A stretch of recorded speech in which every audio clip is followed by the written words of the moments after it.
Thank you for listening to First and Tenn, a Tennessee Titans podcast by the Nashville Post. I am your host, sports reporter Michael Gallagher. Joining me as always is my intern for the summer, Austin Ray, and our special guest today, she is the WKRN sports anchor, sports reporter. She pretty much does everything over there with News 2, Kayla Anderson, fresh off a flight, so we appreciate you kind of running up to your room and joining us today. Hey, thanks for having me, guys. This is a lot of fun. I said I'm not going to miss it. If I have a chance to talk Titans, even if I'm over here in California, I'm going to do it. We're really glad that you took the time to talk to us. I feel like out of all the people I see at Titans practice and games, I feel like I see you the most. Maybe you and like Joe Rexroad probably. You know, I'll tell you this much. Any opportunity that I can get to be at a Titans practice, at a Titans game, when we do get back to traveling again, I'm definitely the one that says, hey, if you want me to go, I'm there. I just think it's such a big thing to have a presence. And that's where you build the relationships. And that's where you feel like you learn the most about a team when you're seeing them firsthand. So I embrace every moment that I can to be out there. Oh, I'm the exact same way. I've missed having a locker room access, and a lot of people that don't kind of understand how the business works. So like, well, what's the big deal with locker room access? You get to do Zoom interviews with them, and I'm like, it's a whole other world inside the locker room. Their veil almost kind of comes down, and they're more trusting because you're on their turf. When you're in Zoom, it's just kind of awkward for everybody. No, you're exactly right. And I don't know if you felt the same way with Zoom during this pandemic, but not only are we not able to be with them like physically and be able to talk with them, but they can see, or they can't see us, we can see them. So there's a lot of disconnect even when you're interviewing someone, because they can't even see you. And I know I've talked with some players and they said, I wish they at least would have let us see you guys when you ask the questions, but hopefully we'll have some sort of connection again here in training camp. I know it's not going to be locker room access, but I think it's going to be a step in the right direction. But you're right. You build relationships in there. You get, good information. You get to see what these guys are like, maybe not on the football field because they let down their guards a little. So I hope one day we'll get back there. Yeah, I'm excited. They sent out the link earlier for to apply for credentials. We're going to get in-person, socially distanced interviewing, not quite locker room access, but it's face-to-face. And I mean, I'm hoping I can get Austin credentialed interning. He hasn't been to a Titans practice yet. So we're hoping we can get him out there, because there's just something about doing face-to-face in-person thing that just adds authenticity than just sounding like another voice over Zoom. Yeah, no, I agree. I hope you can get Austin like out there. We've had an intern this summer and I've tried to get him out to as many events as I can in person, at least, because that's where you learn the most, right? And it's just cool to be in that environment. So hopefully you get a chance to get out there. Yeah, I really hope so. I mean, especially this past year being on Zoom for the whole time, it just feels like everything's a little bit more separate and you're not quite having that connection that y'all have been talking about. And I agree. Anytime that you can do anything in person, it just makes it so much better. And luckily this summer with Nashville SC being in person again, like being able to go there, and with Vanderbilt baseball as well, like all those events, the NASCAR race that happened, like all that stuff being in person again and being able to have a little bit more face-to-face interactions has definitely been very beneficial. There's never a shortage of sports in Nashville anymore, that's for sure. It's funny because it's not really thought of as like Chicago's or their New York's, but there's so much sports going on here all the time. I mean, the pandemic last year, there was nothing going on for 8 months, and I still had stories every single day, which was just amazing in itself. I know. That's why I don't complain at all. This is my 7th market doing sports.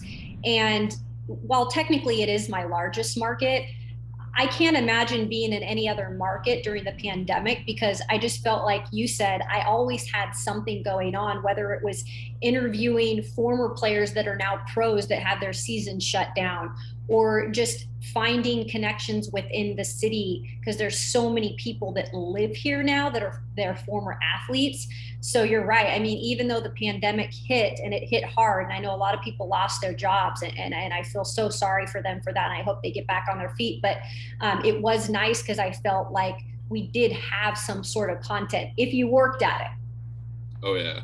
And I think it was, I'm grateful for the Titans because they provided us with a lot of our content from last year, and kind of ending the year the way they did. It was very disappointing. And it's just kind of going to the off season. We didn't really know what to expect. We kind of thought there was gonna be a lot of turnover on the defense, wondering what's gonna happen taking the next step forward, kind of getting out of that disappointing loss to the Ravens. And I think one of the things kicking us off with our first topic is kind of, I'd like us to try and set our expectations for new offensive coordinator Todd Downing. Because at first, when I heard the news that they promoted him, I was kind of like, really? That's the best you can do is Todd Downing? But then I kind of got to thinking, and I think this franchise has kind of been scared into what I call the Marcus Mariota effect. They're so worried about not having continuity and stability that it almost just becomes, it doesn't matter if the person's capable of doing the job as long as they have been here and they can keep the system going. And I felt like that's kind of what they did with Todd Downing, promoting him. He was with the team for a couple of years, working with Arthur Smith. So it makes sense. It should be an easy transition, but I kind of want to get your guys take on how much slack do we think Todd Downing is going to get in this first year? Obviously, I don't think it's realistic to expect him to do what Arthur Smith did and have the number 2 ranked offense in the NFL, but he's still got a lot of weapons to work with. So what do we think are reasonable expectations for him in year one? Kayla, we'll start with you, and then Austin, you can kind of jump in after that. Yeah, I think no doubt the expectations are high. And just for the sole fact of what you said, they wanted to go with continuity. And that is what they felt like they were able to do with Arthur Smith. Therefore, the offense last year ran very smoothly. It was a pretty great offense when you look at it as a whole. Everything worked together. He had a lot of creativity added in there. And I think for us, the media, sometimes we like the sexy hire or a new hire, but for them, it obviously made sense to promote from within because they felt like Todd Downing maybe learned under Arthur a little. And I know that sounds weird because, you know, Todd's been in the league, but kind of maybe learned the way that Arthur did things and the way Arthur was successful. So when you say that, the expectations are going to be high because that was the choice by Mike Vrabel and the staff to keep Todd Downing there and to promote him. And now they're going to look at everything Arthur did last year with what Arthur had. And then you look at this year and you add a piece like Julio Jones, and it's going to be like, you better have just as good of an offense when Todd Downing's running the show. So I think there's little room for error. And I would agree with that sentiment. With Todd Downing being at the helm now, I think that he does have very high expectations with Julio being added.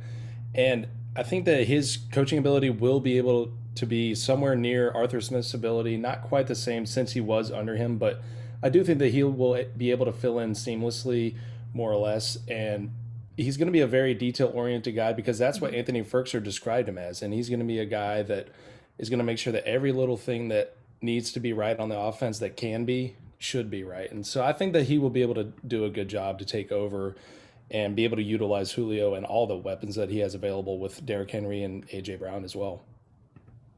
And just to kind of throw some stats out there, I mean, last year under Arthur Smith, I don't even think he expected them to perform as well as they did.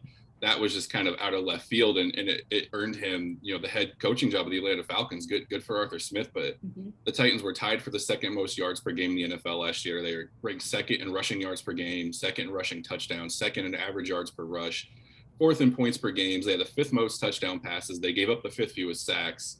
Is it fair to say that, given they really only lost Corey Davis and Jonnu Smith, but they added Julio Jones and Anthony Firkser's kind of stepping in, that almost is kind of a wash?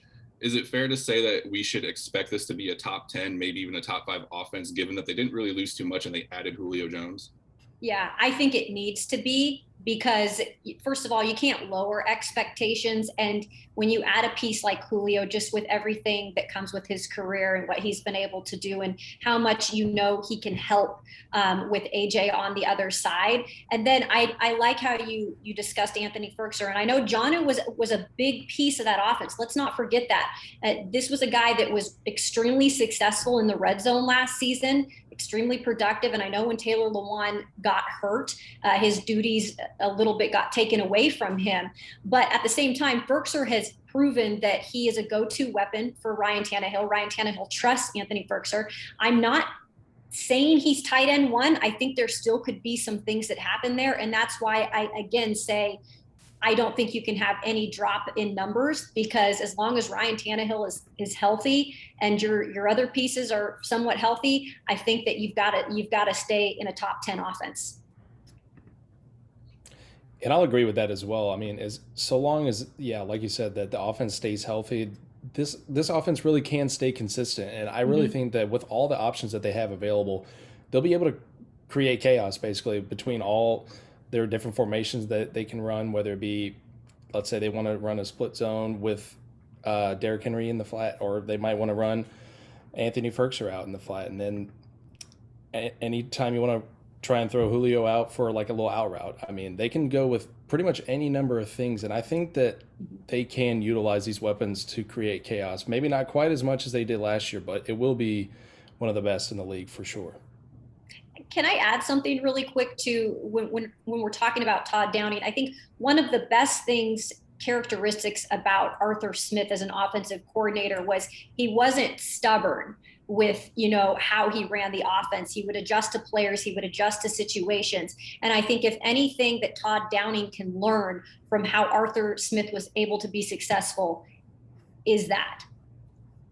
Yeah, no, I agree. And Austin, to your point, I feel like Todd Downing, not that Arthur Smith didn't want to be creative, he definitely had a few trick plays, but I think Todd Downing, he just strikes me in the limited interaction as someone who's willing to open the door a little bit more, maybe do a few more trick plays, maybe who's going to expect Anthony Firkser to line up in the backfield at this point? I mean, they did it with Jonnu Smith a couple times last year, and I think he had like a 50-yard touchdown run at one point, or maybe that was 2 years ago, but I think there's just so many options, and I think ultimately Todd Downing is going to be successful. It's because of those options. And it kind of, that's what I'm interested to see is how he runs this offense, because honestly, the year he had in I think, they were in Oakland with the Raiders in 2017, it wasn't great. They weren't terrible, but I think they were like 17th or 18th in total offense, 16th in passing yards, 25th in rushing. They were like in the mid 20s in points per game. They weren't great, but at the same time, working with Derek Carr when he was his position coach. I mean, Derek Carr made 3 straight Pro Bowls with Todd Downing, 2 years as his position coach and 1 year as his offensive coordinator. I think in the 2 years he was personally working with Todd Downing just as the quarterback's coach, he had almost 8,000 passing yards, 60 touchdowns, only 19 interceptions. And you look at the work Todd Downing's done as a specific quarterback-only specific coach. Even the 2 or 3 years he worked with Matt Stafford in Detroit, Matt Stafford had his 3 best years under Todd Downing, passed for over 5,000 yards in one season. He was ranked number 2 or 3 in the NFL in passing yards all those years.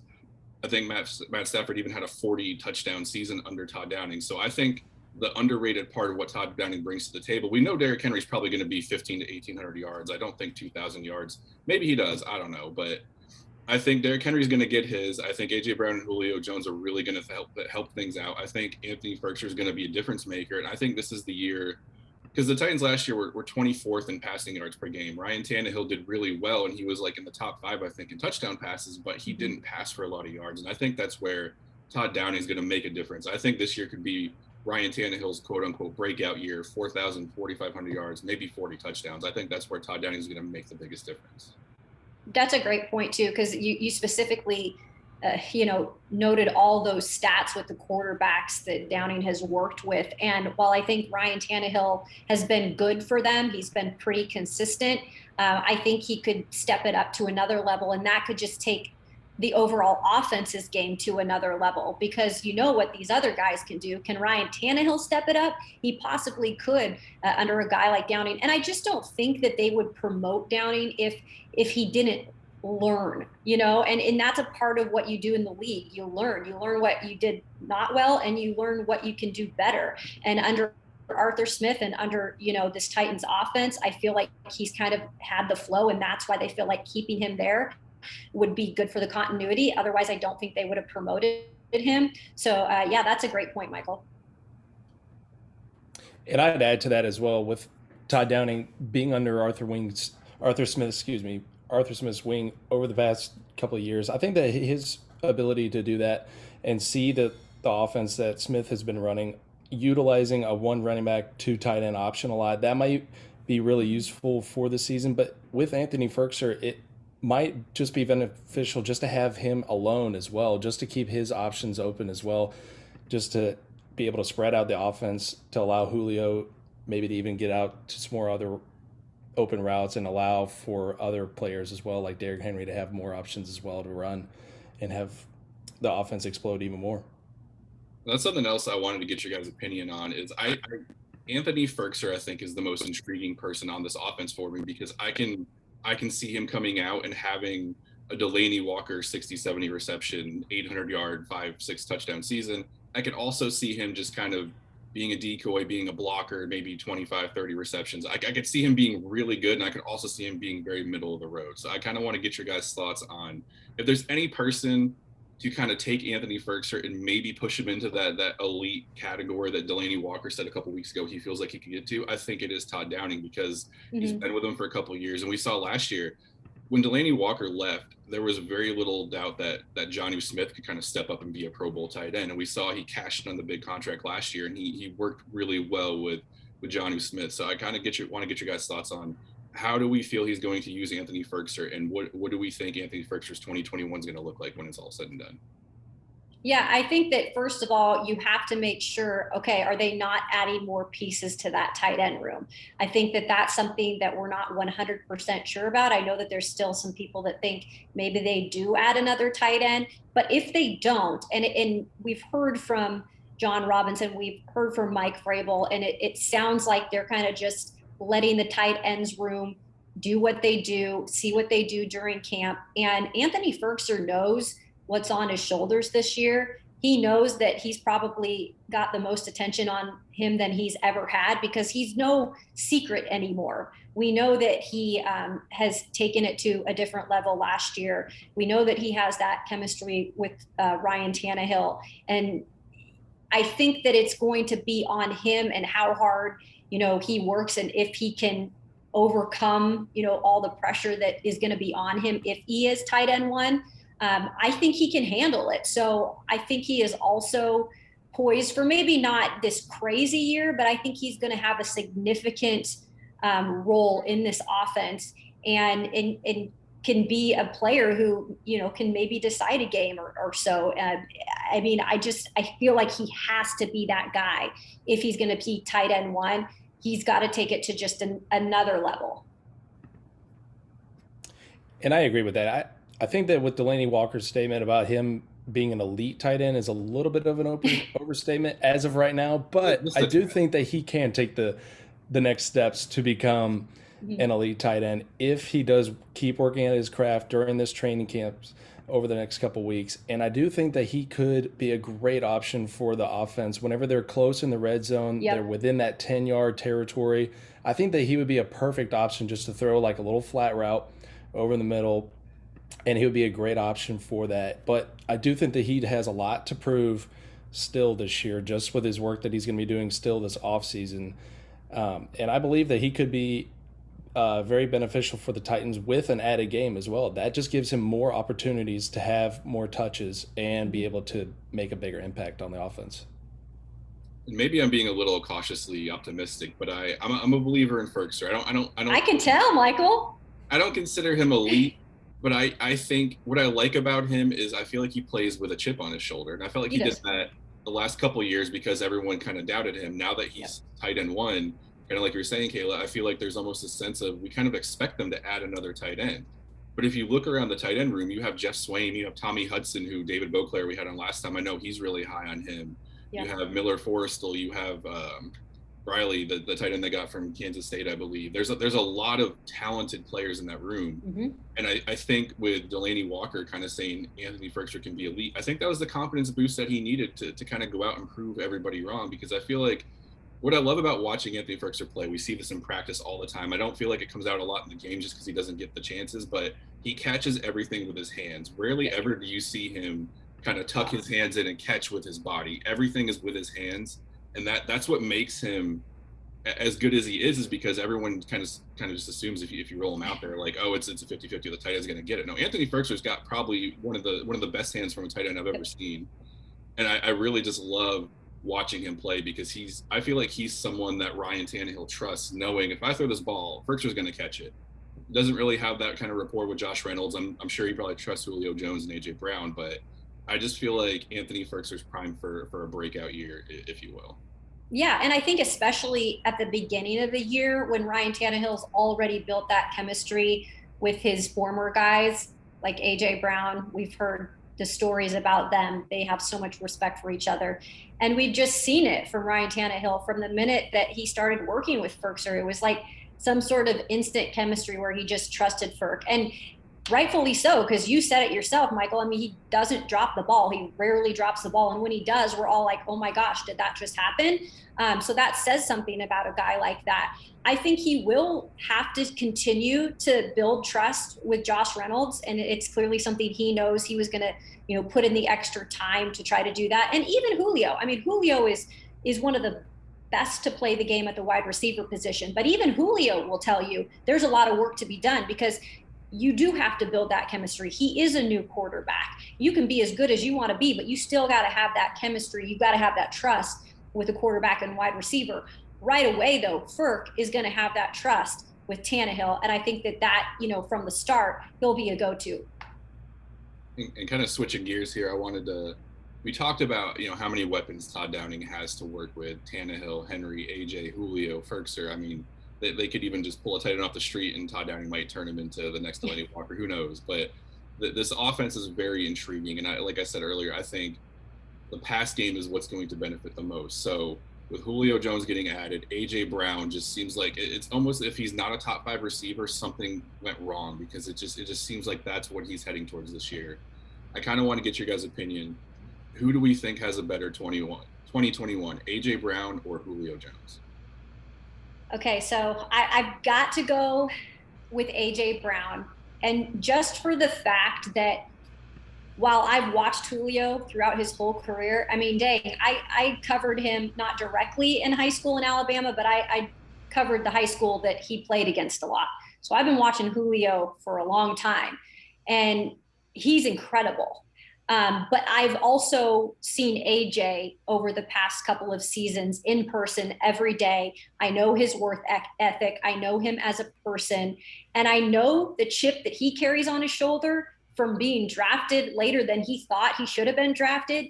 And it doesn't go away. And like you said about Ferkser, when guys have that chip on their shoulder, they're never satisfied. And what we saw AJ Brown do last year with a hurt knee most of the time, it was incredible. And I just see him wanting to take it to the next level. And when you have your idol across from you and you're playing with your idol, like this is a dream for him, you're going to want to always prove that you're right there with him. And Julio's going to push him. And so for that reason, I think AJ will just have a little better year. Not saying that Julio is not going to bust out and have a great year as well. I'm going to agree that AJ Brown is going to have a better year. And I think that it's going to be mainly due to the fact that all the defenses are going to want to swarm around Julio. They're going to probably think that the Titans are going to want to throw it to Julio all the time. But I really think that because of that, AJ Brown will have a better year. And like you said, Kayla, with Julio Jones being kind of like a guy that AJ Brown will want to, just like an iron sharpens iron sort of situation. Like I agree. I think that will benefit him immensely. And just all the knowledge that Julio Jones has after playing in the league for so long, I think that will benefit AJ as well. Mm-hmm. And his chemistry already with Ryan Tannehill will be a big impact as well, just for the fact that they've played together for such a decent amount of time. And then I think that AJ Brown just overall will find a way to have a little bit better of a season as well, in just the way that he's been playing overall with the Titans. Yeah, let's make it a clean sweep for AJ Brown. I agree with you guys. Everything you said, it's hard to argue with the points you just laid out. That being said, I don't think it's AJ Brown, 100 catches, 1,500 yards, 10 touchdowns, Julio Jones, 30 receptions. Like, I think they'll be within 10, 15 receptions, maybe 100 yards of each other. Yep. I think they'll be very close, but I do think AJ Brown, like you said, Austin, will benefit very much from having Julio Jones over there. And I think it's interesting to note that they both have traditionally been big play guys. I think a lot of people forget that AJ Brown's rookie year, he averaged over 20 yards of reception. For a rookie, that's almost unheard of. And for a veteran, that's a very outstanding season. I think with last year, it kind of brought it down a little bit. I think he's averaging a little over 17 yards per reception, but Julio also averages 15 yards per reception. And that's where I'm excited to see how they work together.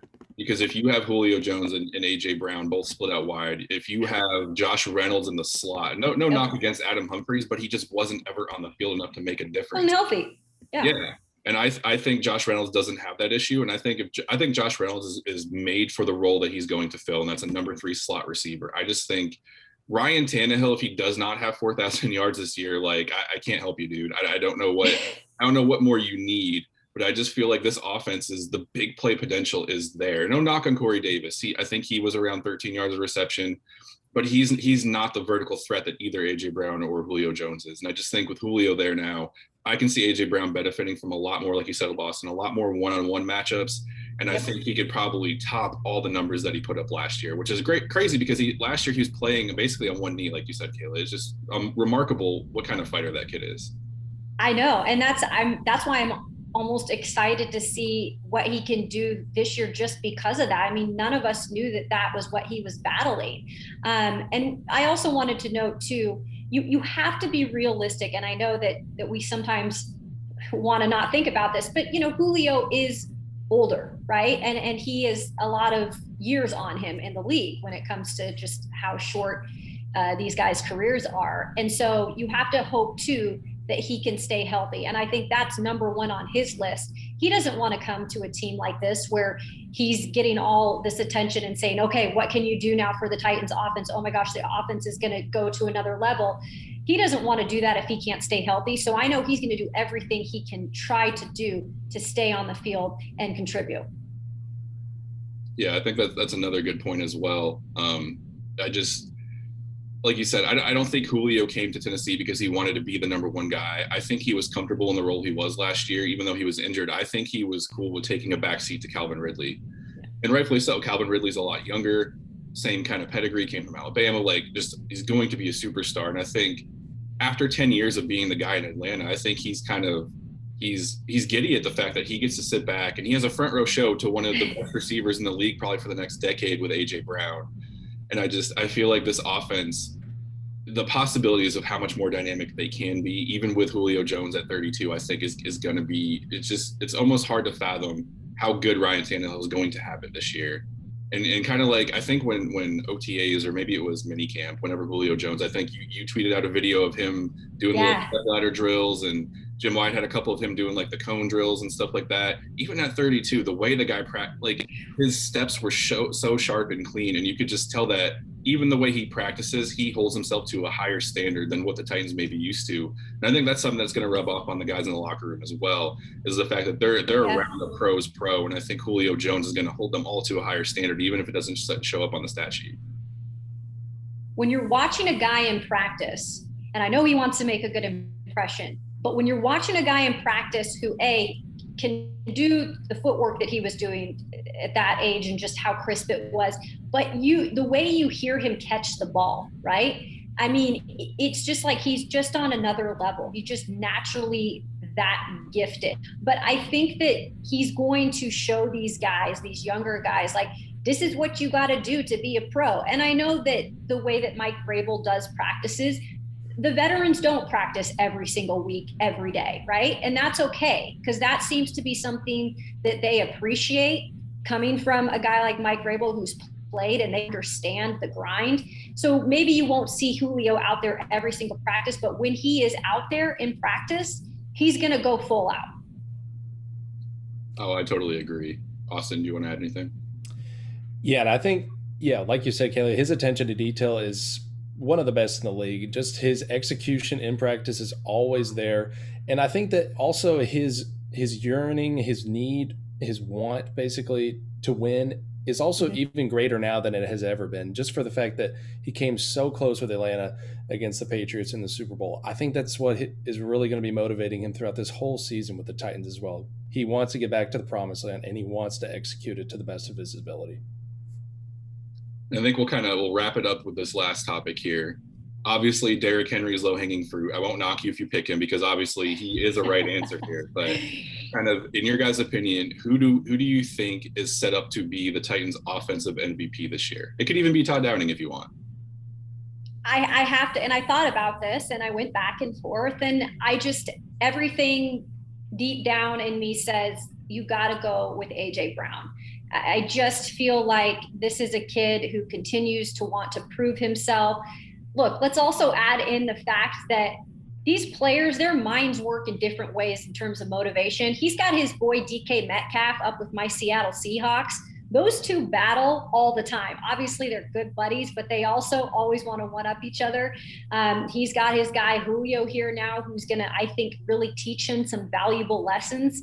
But I think that he is just going to want to take it to another level, being healthy this year and feeling good and knowing that for the most part, the offense around him is probably even better than it was last season. As long as Ryan Tannehill stays healthy and can throw him the ball and get him the ball, I think he's going to eat. I think he is the offensive MVP for the Titans. Now, I know you said it was low-hanging fruit, Michael, but I do have to go with Derrick Henry here for the offensive MVP. I do think that he's just going to be another great workhorse for the Titans and have just another great year overall for them. Will it be 2,000 yards? I don't think so, especially with all the weapons available in the wide receiver core for Ryan Tannehill. And like you said, if he doesn't get 4,000, that would be pretty disappointing.